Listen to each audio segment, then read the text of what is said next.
I am not just a mother, I'm a motherfucking mood. I am not just a mother, I'm a motherfucking mood. I am not just a mother, I'm a motherfucking mood. I am not just a mother, I am not just a mother. You are not just a mother. You're a whole motherfucking mood. You're not just a mother. You're a whole motherfucking mood. Fix my mirror. You're not just a mother. You're a whole motherfucking mood. I'm not just a mother. I'm a whole motherfucking mood. I'm not just a mother. I'm a whole motherfucking mood. Welcome, empresses, goddesses, queens. How are you this week? Happy November. We are halfway through November and it's been a trip, right? It's been a journey. All right, so this is the first episode. You made it to our first episode. Thank you all for joining. If you came on through Threads or Instagram, most likely Threads, because if you haven't been on Threads, is just Black Woman Central right now, especially if you're in the 92%. Black Woman Central is on Threads, so get on there if you're not. I'm working to build this community for Black women who are single mothers. Not trying, because again, like I said, I'm trying to get that word out, getting that word out of my vocabulary. So this is for women, Black single mothers who are working towards redefining and rediscovering themselves post pregnancy, post separation, divorce, whatever situation you may be. This is the space for you. All right, so the light might be low because I am going to be recording this while I am running my end of day errands. I finished getting my nails done today. I'm so excited. I was trying my best to do the whole once a month getting my nails done, especially since it's holiday season, and I got to reserve some of the dollar bills for the children and things of that nature, birthdays, holidays. But my nails said they wanted to be done, so they were done, and that is a requirement. I busted my 2 big toes. I don't know what I was doing. Busted those, so they needed to be repaired. So I had to get my nails done. I love them. I'll show you pictures after when I'm done. All right, so I don't know how COVID was for some of us, but for me, it was a battle. And so this episode is just sharing how COVID was my first catalyst, or as the kids in the Spider-Verse say, my first canon event within the space of this new decade that we're in, has led me to be this person that I am today, which is a much freer person, a much more feminine person as well, that I was not before. I think that I was I definitely got pictures of me being a baddie, because I am and have always been a baddie, right? But I did not always know that. And unfortunately, during COVID, I had to lose a whole lot of myself for me to gain the realization of who I am. So that might have happened for some of you during COVID. It might have happened before and it might have happened after, as you know, the world has been rebuilding and you might have been in the process of rebuilding yourself. So something that I would definitely say is take a moment and identify those canon events that have helped shape who you are today. But in 2 ways though, identify the ones that have hurt you, and I would say also identify the ones that have helped you. Some of them might have done both. So for me, during COVID, when the pandemic first happened, I was home with my family at the time, 2 kids, married, and we were still living with my mom because we were in New York. New York, if anybody knows, is definitely not a place where you can just come in and do as you like, and New York is not one of those type of places. You definitely need to have community, right? So my community was within my household, my family, my mom, my sister, and my niece. At the time, I only had 2 kids. And so even though one of those things that happened is that I was teaching, right? So the shutdown happened and I'm teaching online at home with my 3 kids. That was a monumental task. And even though I was doing it, I had my routines we'd go throughout the day. It was still a struggle. I'm at my first stop. I'm about to pick up my laundry because yes, I do drop off. I just started doing it like ivory. Anyway, I love doing this. Anyway, so like I was saying, during COVID, teaching, it was a struggle and it was not easy at all. If you're an educator with kids during that time, I would love to know how it was for you all. Please definitely share in the comments on YouTube or Spotify, wherever.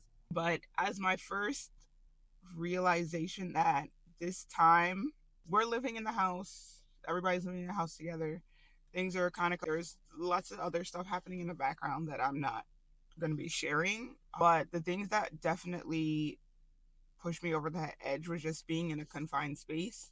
I am say that I have OCD, but some of my friends say I do. I don't know. Whatever. So cleanliness is kind of important to me, and just like organizing a little bit. Okay, I know which one of my best friends says, but I don't have a high crazy level of it, but I do need spaces to be organized, and I just need to be able to, me. And sometimes the people that I'm living with, that got a bit much. And that's not COVID related. That was just like regular life. I had always told that I had wanted to move out, and I was saving money, to you had to pay for it.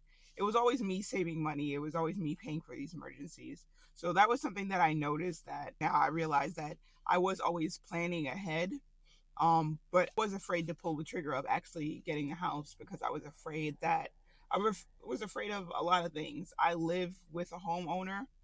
I've always lived in a home, so I knew the full capacity of the good and bad of taking care of a home. And even though I felt like I was ready, I didn't always. I realized after that I didn't feel like he fully understood the magnitude of what it meant to live in a house and own a house. So that was a fear that I realized kept me back from purchasing a house. I do hate that it took me so long, and so that led to him being the one that bought the house. Fast forward, some things happened. I end up leaving in a haste, in a very much of a haste, and ending up being estranged from family for a little while because of a lot of things that happened. So now I am in New Jersey, and I was alone, no real family to help me out. It was not the dream of how I wanted to move at all. So that had me absolutely devastated. And so from there, I was in a deep, dark, depressive hole of being away from family, not having that connection anymore, and being with a family that I feel like didn't really, never actually. So now, the house, we moved in, the house, like, it was a dream house. There were definitely many issues with it that me being depressed, I wasn't able to address during the process. And him being a new homeowner and not knowing anything about houses, he was not able to even notice.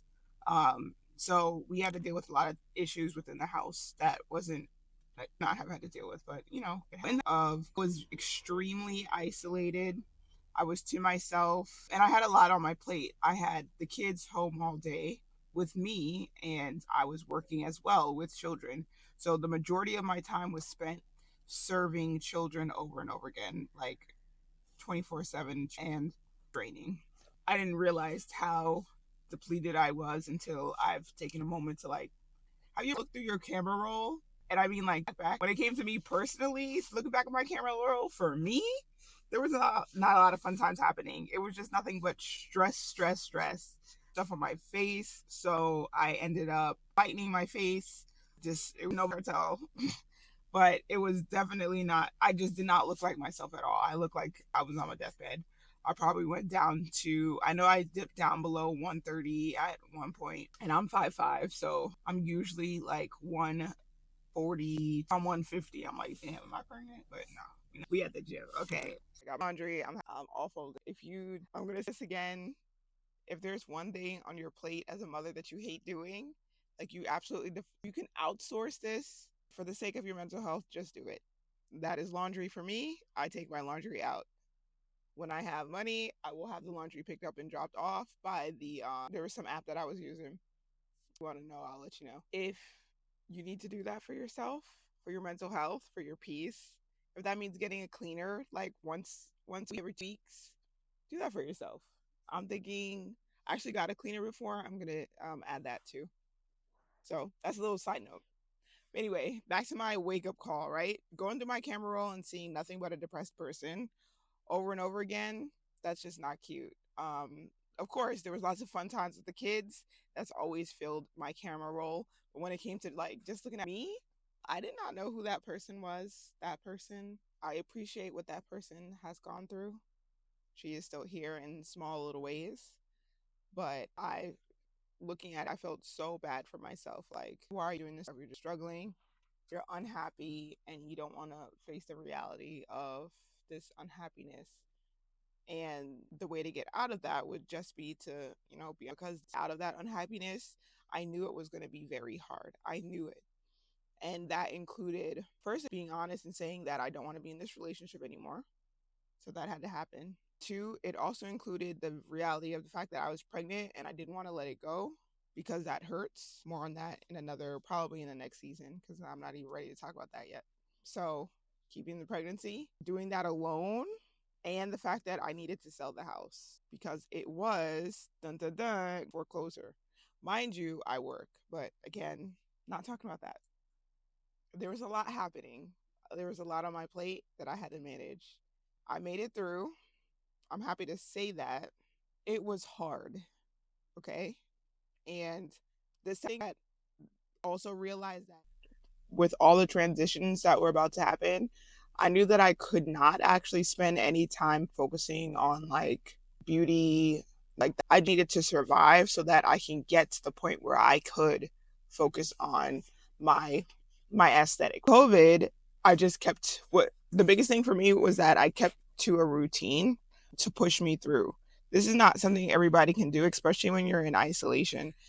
I'm doing this in isolation. After I moved out of the house, I did manage to get the house sold. We moved out. My mom helped me move out. My mom, this baby's not even a year old, and the baby and two older kids. I moved out of the house. I moved someplace local because it was during the school year. I wanted to finish out the school year for them. I actually, in hindsight, I probably shouldn't have done that. I probably really, really should have fuck it and went back to Brooklyn. But again, I'm trying to push myself into this realization of like, you're alone, you have a partner now. That's hard. If you've been through that, it's hard to wrap your mind around it and be comfortable with it. And so it took baby steps of first me just moving out and being local. And then after that, I was like, yeah, I'm done too much. I need to be around somebody that I know can help me out. So, and that single Black mother who's around thriving and living her best life. So I did that and made it to this new phase in which I am in today, which is all about the rediscovery of self and reinventing. So I love this new phase that I'm in. It involves experimenting with clothes, fashion, actually taking time to figure out who I am as a beauty person because for example, I nails done. Partner always as well.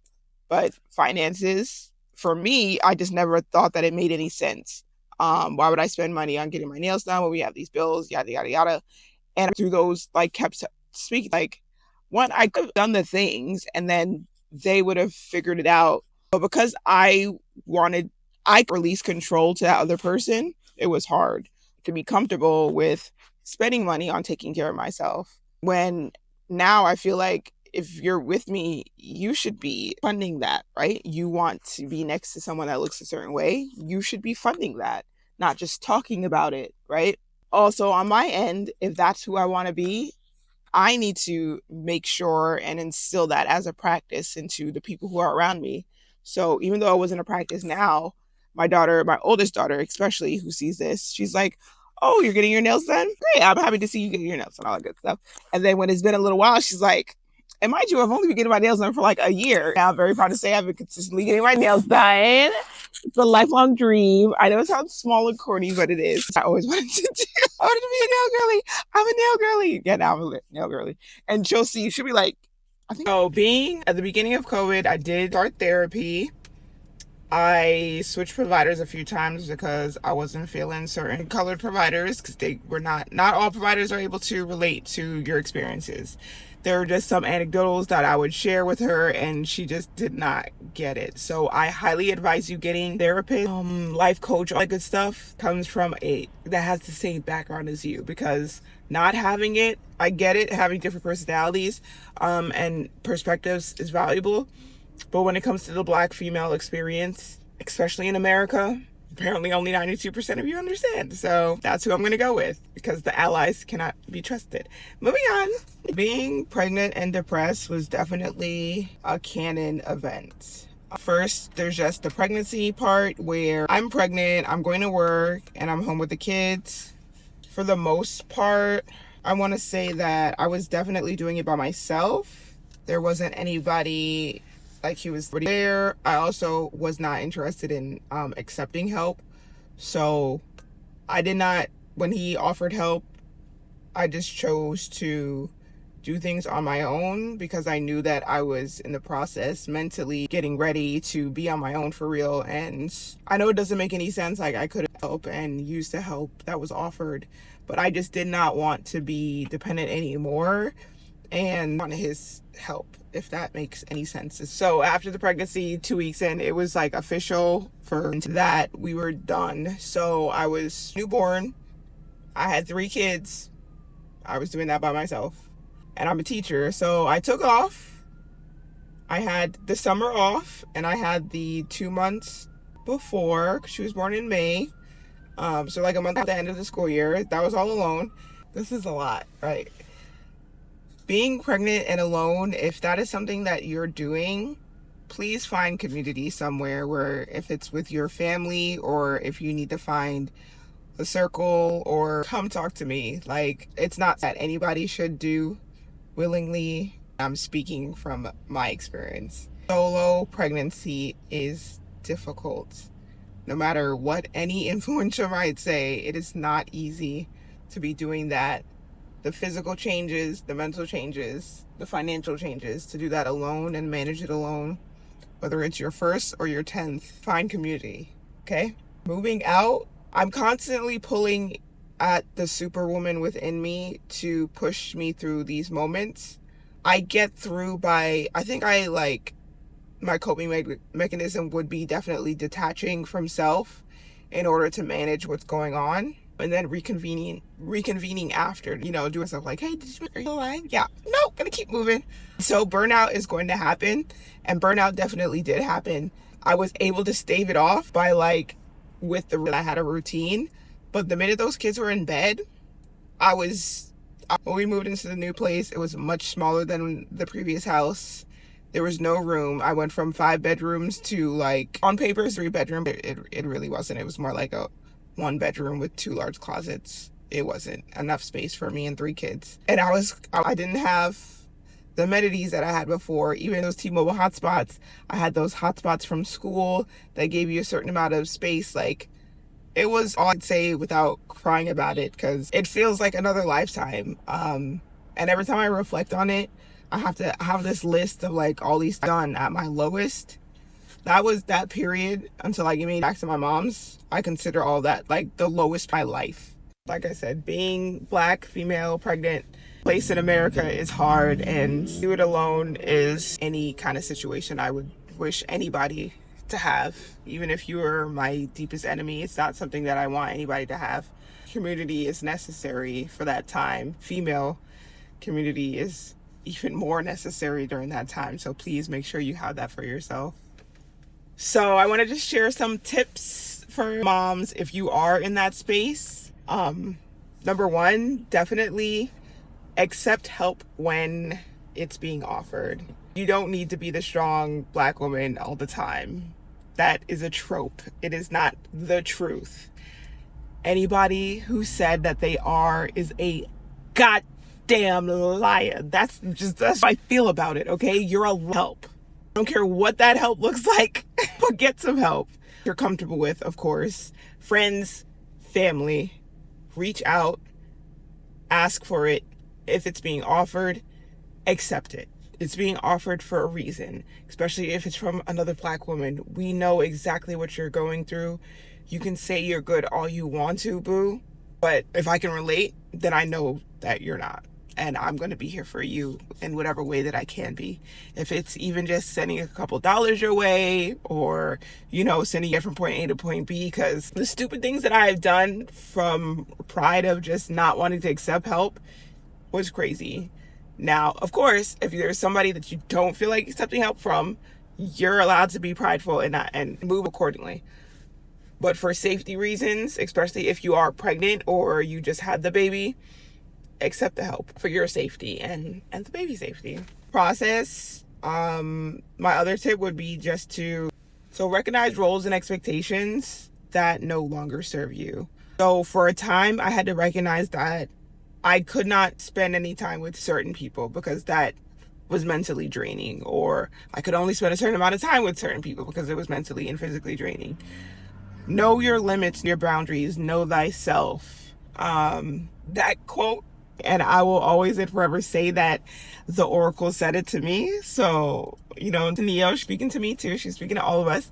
Know thyself. The process of all of that I've went through so far, this journey of life, and being a person that has had her children from very young, I did not get to spend a lot of time learning about who I am. So things come up where you're forced to do it, and recognize it, accept the lessons that have been learned, and move accordingly.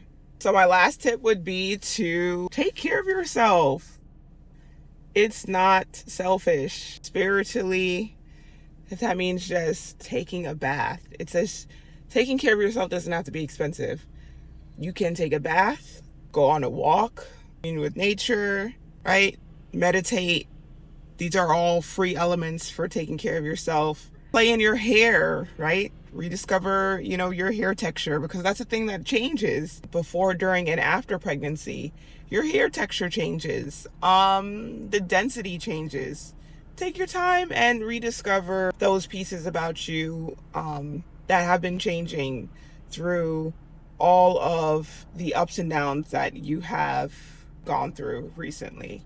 All right, queens, empresses, goddesses, that's all the time that I have for today. I hope that this was enlightening.